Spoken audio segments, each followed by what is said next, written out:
Hello everyone, welcome to another video. Today I'm going to go over 8 things that I discovered when buying my new boat. So whether you're thinking about buying a boat, new like me, new to sailing, this is a video that's going to benefit you just so that you don't forget anything. Let's start with the number one thing everybody focuses on, and that is the boat. So everybody usually has a budget in mind. I had a budget in mind between 20 and 30,000, although I didn't have 30,000 yet. I was just looking and saving, and I was looking for about 8 months, and then I came across a boat that I was like, oh my God, I love that boat. And the price was like ridiculously great. So I flew out and I bought the boat, not really thinking that there was going to be all these extra things that you do have to make sure you have finances for. Had I bought a boat for 25 or 30,000, I would not have been able to be ready for it. I wouldn't have been able to do any of the things on this list. So we're gonna go, that's number one. So you gotta purchase the boat, right? And then brings us to number two. Number two is registration. And if you wanna change your boat's name, usually you should do that at the same time. So I did registration and changing the boat's name. Cost me $340. Number three is the travel costs. If you are buying a boat that is not close to where you live, take in mind the travel costs. There was quite a few boats that I did see that I liked that were in like North Carolina. I saw a couple and I was really tempted, but before I purchased, I kept checking the airfare because I'm like, what if I have to go back and forth a few times to do stuff on the boat before I can get it in the water? And I'm glad that I didn't do that, because every single time I checked the plane fare for those boats was like over $1,200, $1,300 from where I live. So I just thought also too, then I would have to pay import fees for the boat if you buy it out of the country that you live in. So I was like, okay, that's not smart. Let me just look in Canada. So I was looking in Vancouver and I was looking in Toronto. The boat that I found was in Toronto. So I had to fly there to buy the boat.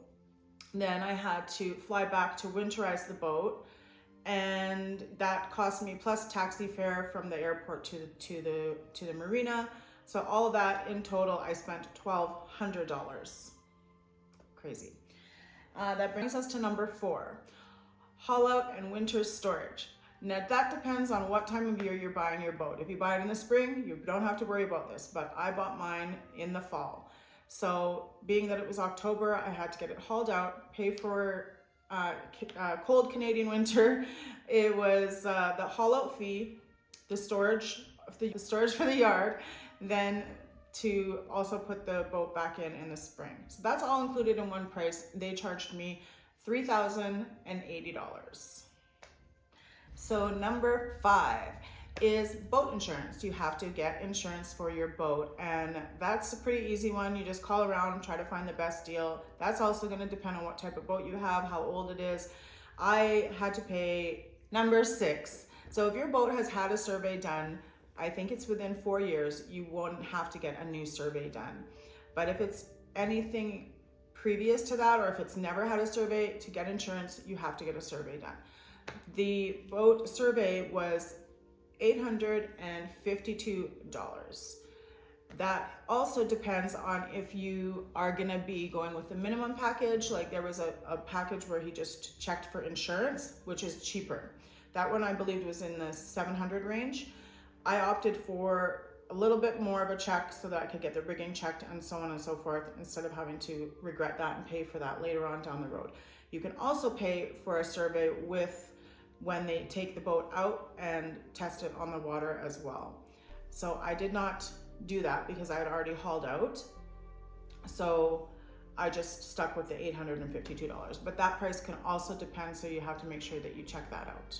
Number 7, shrink wrap and winter storage. So if you are in Canada, we have a really bad winters here. It gets pretty cold and you don't want to have your boat not properly covered and sealed. So I would recommend shrink wrapping. Shrink wrapping your boat keeps it nice and watertight, and they build like an arch so that any snow or anything should fall off. Now with that, there are two different methods that I found out. There's one that they can shrink wrap with your mast down, which is much cheaper, or shrink wrap with your mast up. And again, since I wasn't in the city and I didn't want to trouble the previous owner and I didn't want to fly down again to get the mast taken out just to save some money on shrink wrap, I found a company that would wrap it with the mast up. So that cost me $1,300. So that brings us to number 8. And just as important as anything else, this was the just mandatory repairs that needed to be done.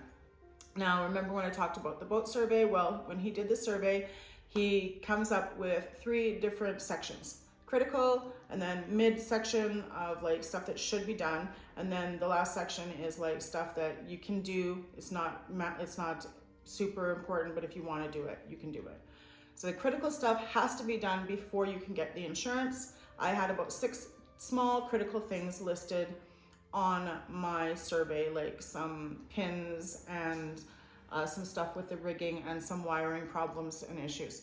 So I had to get those done, and thankfully the previous owner was nice enough to help me out with that, so I didn't have to fly over again and get the stuff fixed for me. So I sent him $200, that was all, and he fixed everything for me, sent me the pictures. I was able to send those into the surveyor and get that taken care of so that I could get the insurance.